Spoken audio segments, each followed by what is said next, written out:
Tomorrow night's game, we're playing another first-place team. So, again, great scheduling. We drew them twice this year in the midweek deal, and it's a chance to play against a team that's winning their conference. And the non-league schedules worked out great for us in that regard. And they played great this weekend, swept. They won a 6-5 game yesterday. Really like Mike Silva. He's a good coach, and looking forward to getting out there and playing again. Do you know who you might throw? Yeah, I think we have a grouping of guys. I want to look back at their weekend before establishing the order, and also the fact that we played them already will factor into that a little bit. But, you can kind of guess with how the weekend was used, like what grouping, will be out there. Blake Money, Sam Dutton, Thatcher Hurd. I think the guys that threw yesterday all threw light pitches, or really everybody that came out of the bullpen with the exception of Griffin Herring, I would think would be available. How's Tommy White feeling? I didn't talk to him this morning. He went to class. It was just a little sore, kind of dinged up. So it just felt like it wasn't in his best interest for him to continue playing yesterday.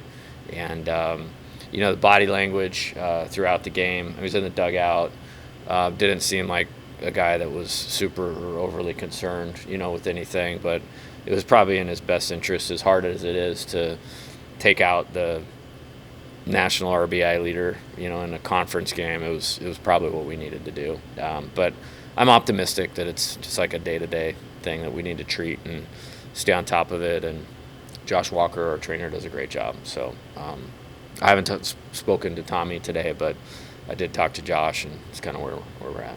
Any updates on Chase or No. Garrett? No. So Tuesday for Tommy might just be like a rest day for him, just to get him ready for the weekend? Or? Yeah, we'll see. I mean, if he can play, we want him to play. Yeah. But we'll see. There's no, it's literally a day-to-day situation. It's really hard to cultivate this culture where you're talking about every game being a playoff game. You know what I mean? And then say, hey, we're going to rest. At the same time, sometimes you have to pay attention to those types of things. This team has overcome a lot of adversity relative to health. And we can. He was out for 3 games, early in the season, and then could only DH for a while. And we were able to withstand that pretty good. Because of depth. And what about yesterday? Braden Joubert made 2 great plays at third base. Josh Pearson, I don't think got any hits, but he hit 2 rockets and took really quality at-bats behind the best player in the universe, and that matters a lot, and turned the lineup over just enough to get us to the point where we got to in the 9th inning. So really pleased with Braden stepping in and doing that. Really pleased with Josh. So that was something I wanted to make sure I mentioned today. What's your takeaway from the weekend? Awesome. Yeah, awesome weekend. I think Friday and Saturday were 2 of our better games of the year. We played great, in every phase. We executed exactly what we wanted to do offensively and from the mound. Sunday, not so much. We could kind of gut through it a little bit. I thought JT Quinn threw the ball well. We had to kind of grind through that. We made 2 base running mistakes, which kind of thwarted some of the offensive momentum. I think defensively we played fine, and pitching-wise, they did a good job. They don't have to be perfect. That's 2 game 3s in a row where we've won 7-6. And, there was some big outs in there, and it's a small field and an offensive field, and thank God, because we had a grand slam, and a 3-run homer that were crucial in us winning those games. But you're going to have to live through, giving up a damage hit or an extra base hit once in a while. And I think Alderman's up there in the top in the country in homers. Uttermark hadn't played a whole lot, and Javen struck him out first time, but he looks like he's going to be a good player and has a lot of power. So proud of the rest of the guys for just kind of overcoming all that. Ty and Christian, 1 walk between the 2 of them. Yeah, phenomenal. Yeah, phenomenal job by those guys. I kind of see it coming with Ty. I think everybody needs to keep in mind he's undefeated. guy's undefeated, the guy that we're talking about. But he has got a lot of ability and has pitched well at times, or he set a high bar for himself, and he definitely met that bar on Saturday. And then Christian was great. We talked about this last week also. I think a key part in yesterday's game was getting the first inning only to be a one-run inning, because you got the first two guys on, and you got some really good hitters, coming up. That's a big one. And then he did it again in the second, and then really took over from there. I thought he was outstanding, and really deserved to kind of keep going, and he really put us in position to win. Overcoming and bouncing back, is that kind of the story of this team right now? Yeah. I mean, I'd be interested to see how many teams in the country have not lost 2 games in a row this year. I know one, but I think it'd be hard to find another one. So yes, that is. Yeah, absolutely. The first midweek loss last week, how do you kind of make sure that doesn't happen again this week? Credit.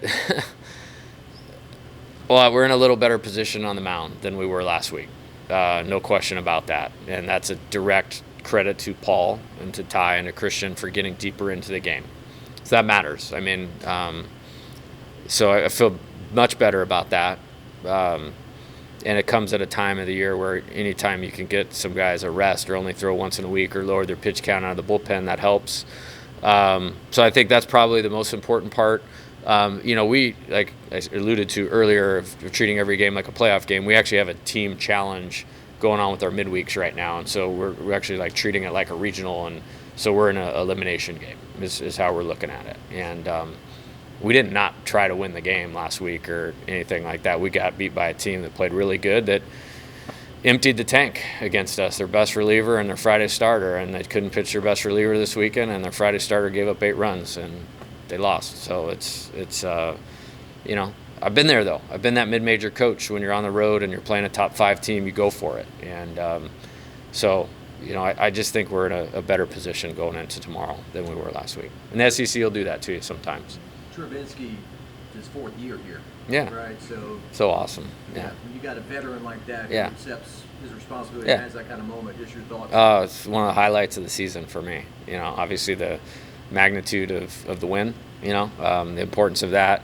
But again, what we see, I believe, every day has value, and he has continued to get better. It's crazy. You might not think of that as a 4th-year guy that's maybe a reserve player on this team, but he's continued to get better. I mean, I watch every swing and batting practice every single day that he's taken, and I felt like he was earning more opportunities, and we gave him, I think he pinch hit 3 times last weekend. I totally planned to start him in that second game going into the weekend, and I told him he was going to, play tomorrow night regardless of what happened. So really happy for him. I think the teammate part of it with him has been awesome, because he's probably a pro player too, but it's a good roster right now, and I expect him to make a massive contribution down the stretch, and I couldn't be happier with how him and Alex played this weekend, both defensively and offensively. They did a great job. Fans seem to really enjoy your reaction, throwing your hands up and really enjoying the moment and everything. Those are the kind of moments you coach. Oh, it was awesome. Yeah, it was awesome. I would, that was a important. They're all important games, but an important series. And I always feel the best teams find a way to win the tough ones. And this team's undefeated in 1-run games. And usually to win those, you need a good bullpen, and we got just enough out of the bullpen.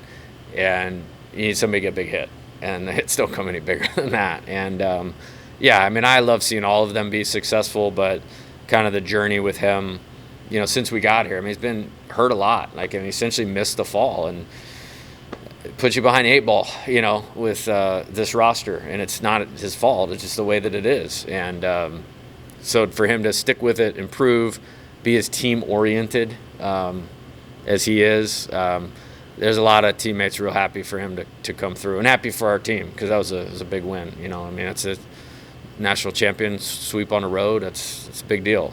I think Bill said 1996 was the last time LSU had swept there, and so it's a good accomplishment for our guys. This is actually the 2nd year in a row you swept the defending champs at their place, Mississippi State, the year before. Is it just another series win, or can you get a little more value out of it than that? Well, I mean, they all count the same in terms of the immediate and the standings. I mean, and I honestly don't look at the series thing as much, but the games, and all games have equal value. You know, with that being said, like it's one of the most consistent programs in college baseball. They're the national champion. They're in a super regional every year. You know, beyond the worthy opponent, and so when you get these, we're trying to have a great season, but we're trying to build a program too, and work our way back to the top. And so yeah, they matter a lot in terms of all of those things. And we were in position to win the SEC West last year, with a depleted staff and first year team and all that type of stuff, and they took that from us, and got hot and won the national title. So yeah, it matters a lot in those regards. Yeah. Hayden was talking about how he's just having fun this year. I think Cade Beloso and Gavin Dugas have also expressed that. I mean, that kind of culture among your older guys. I mean, can you explain where that might come from and how that trickles into the dugout? Yeah, I think all three of them are from Louisiana. We've talked about that before. They have a lot of pride in this place. They have a lot of pride in their performance. All of them had made contributions earlier in their career. Right now, there's just more good players in the program probably than the last couple of years. And they didn't run away from it. Like Hayden could have gone in the transfer portal. He didn't. You know what I mean? And he's remained a great teammate. And I've seen him celebrate other people's success. And, Cade, same thing. I mean, had Tommy not gotten hurt where he could only DH, Cade would have had a ton more at-bats the first 4 weeks of the season. It just was really hard to navigate all those pieces. But they just didn't – there's no drama to it. And Gavin, was he going to be able to play? Was he not going to – I mean, the guy worked so hard to get back. And it's just like – those guys are so easy to get behind, and we have just a kind of a saying is you'll always place the needs of the team above your own, and that's borderline impossible nowadays with the climate of society and the internet and all of those things. It's happening here right now, and so for me, those guys are easy to get behind. This should be the easiest team to get behind because they're playing for each other, and the having fun part of it. It's like, hey man, this is a really cool time, and you never have perspective of that while you're in it. So we're trying to help the players understand that what is actually happening right now is really special, and they're living in that right now, and that's why you're seeing a pretty consistent performance. And those guys, those three old players, they deserve a lot of credit for that. Speaking of pretty special, I feel like we don't talk about Dylan enough. For the caliber of player that he is. Yeah. Almost 500 on the week last week. He's the man. Yeah, whoever's the best at whatever they do, he's that in baseball right now. And, man, it's, JT Quinn got him out yesterday and made a pitch, and I was like, wow, that must have been a great pitch because it's the only time he hasn't been on time, all season. And just the self-control, the athletic talent, the focus, the work ethic, the discipline, team-first attitude. Man, it's I hope again, I've said this before, I really hope everybody understands what they're watching right now because it's not out there anywhere. It may never come along again. Yeah, she got the hire of Josh Jordan. Yeah. The offseason. I mean, you saw what he did do things that Absolutely. hadn't been done in 50 years Yes. or whatever, 60 years. Yeah. Is that what drew you to him? Yeah, I think Josh is a special coach. He's an unbelievable worker. I mean, the work ethic, just as I was speaking of Dylan's talent, ability, and execution as a baseball player, from a work ethic standpoint, Josh is unmatched. I mean, he's the hardest working coach I've ever had on my staff. And that's really good company. And so his commitment to doing this at the highest possible level is elite. I mean, elite. He's unbelievable at relating with players, unbelievable at recruiting. I think he's done an excellent job coaching third. We got a guy thrown out yesterday. I gave him a pass on that one. I wasn't too hard on him on that one, but he's done an excellent job coaching third. I think if you talk to Alex, Brady, Hayden, Jared and Ethan, the catchers, the attention to detail that he's put in with the catchers is exceptional. Almost hired him, initially when I got here, and we went with Coach Fitzgerald, but this time around it was a pretty easy choice, and I'm really, really glad he's here. Your description of him sounds like his description of you in terms of work ethic. Like no one works harder. He said the same thing about you. So is that what makes it? Yeah, that and just selfless. I mean, and relentless. Just this dynamic of, it's always going. If I need to call him at 11, I'm calling him at 11, and there's no issue with that. Try not to do that all the time, but there's exceptions. Don't have to think about what's Josh doing today, because I know whatever he's doing is in the best interest of our team and our program. The staff thing, they have to be experts at their job. I think he's an expert recruiter. He's an expert with the catchers. But they have to be great people. The most important people, if we're selling anything to anybody, is the players and the players' parents. And when they come play for us, I want them to be really comfortable with the people that are working with their sons, and can't ask for a better guy than Josh Jordan. Christian Little was expressing to me how pivotal it was to have Alex Milazzo catching for him, and then he said that Alex has been calling a lot of games.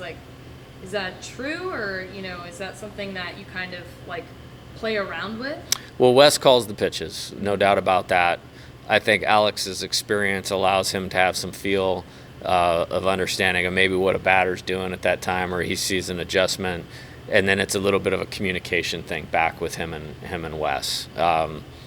But yeah, Wes calls the pitches. Alex's experience, how I would frame it, is Alex's experience allows him some feedback opportunity that can be helpful for Wes to call the pitch, and then ultimately the pitcher, which was Christian yesterday, super convicted in what he was throwing, and so the execution was at a really high level. So it's kind of like a three-man team with it, but yeah, no, I mean, Alex has great feel. Wes calls the pitches. If Alex sees something, he relays it, and then Wes calls the pitch. But if Christian throws like that, I don't care who he thinks is calling the pitches. That was great performance. What a job Alex has done to play as well. Yeah, it's phenomenal. Yeah, so phenomenal. It's changed A lot, and just a lot of work and determination.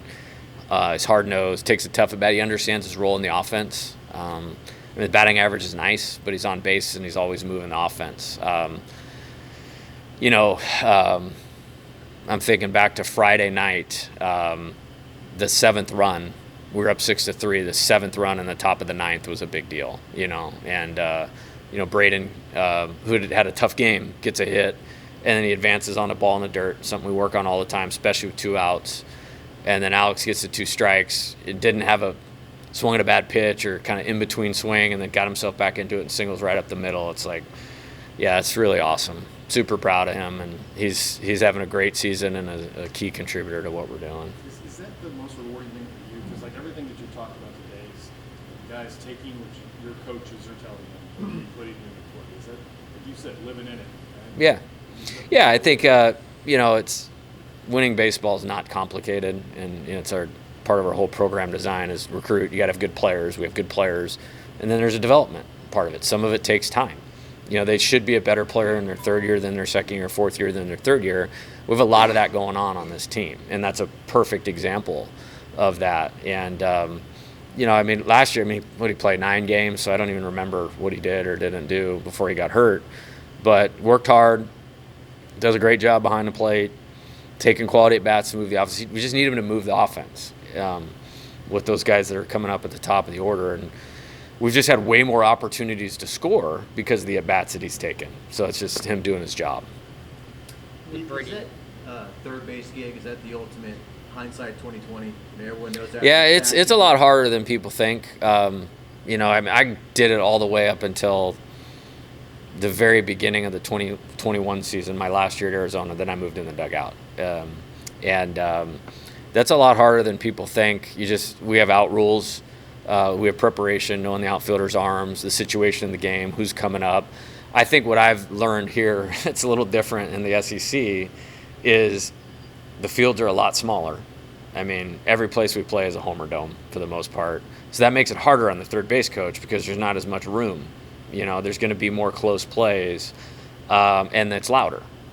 So you have to be really, really vocal, and you have to be really in a good position and demonstrative with, are we sending you, are we stopping you, all of those things. And yeah, I mean, I don't remember who it was that got thrown out at the plate, but I think he's done a really good job. And Coach Fitzgerald did a good job last year. So that's helped because I feel like I can contribute to the players a lot more staying in the dugout than having to coach third base. Brady, Neal, Pass, and Kling, how are they sort of progressing? Brady worked out yesterday. Not a baseball workout, but he worked out yesterday, which was a step in the right direction. Paxton has been taking batting practice, is moving. He's probably a little closer to returning than I would have originally thought when he heard it. But it's, baseball's a first step and reaction game, whether you're getting out of the box or you're going to catch a fly ball or you're breaking on the bases.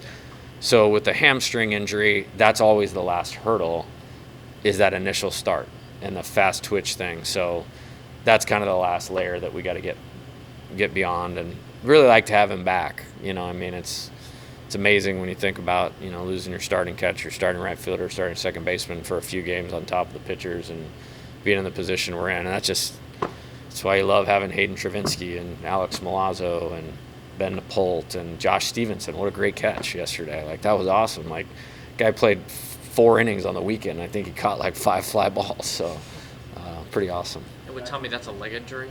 Yeah. Okay. Yeah. Ackenhausen. Great. Yeah. We responded well.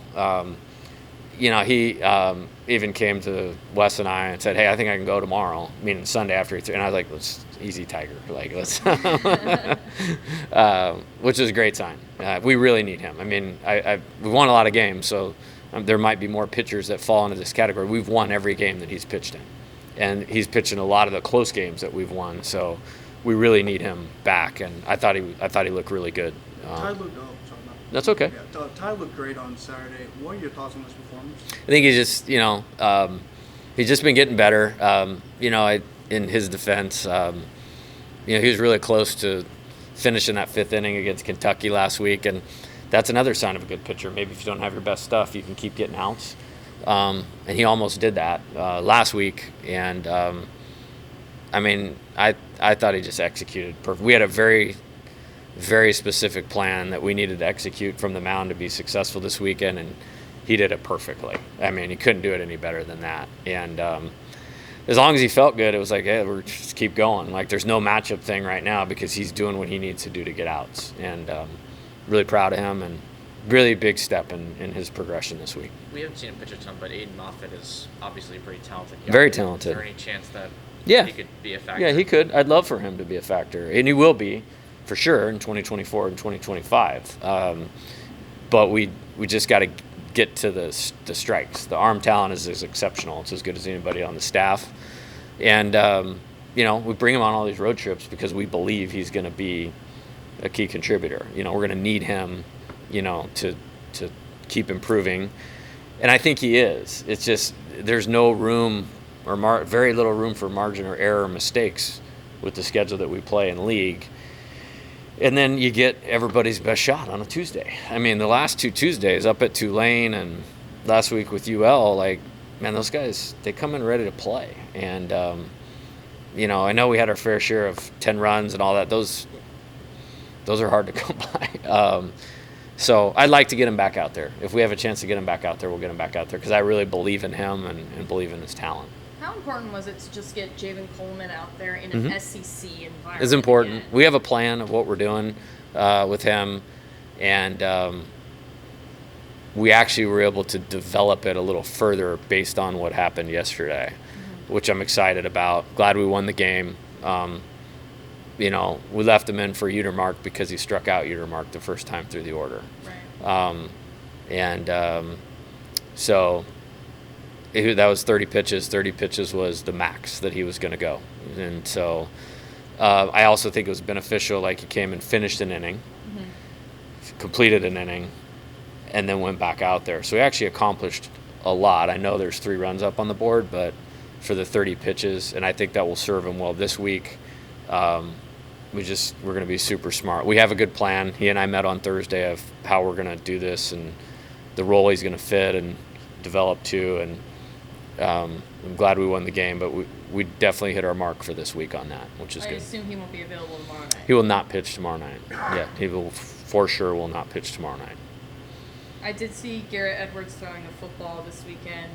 Will he be available anytime soon? I don't think so, meaning this immediate week or two. You know, I mean, if Coach Kelly needs a backup, I mean, that's probably doesn't, but, you know, I guess we could let him know that. But I'm a lot more interested in him being able to throw a baseball.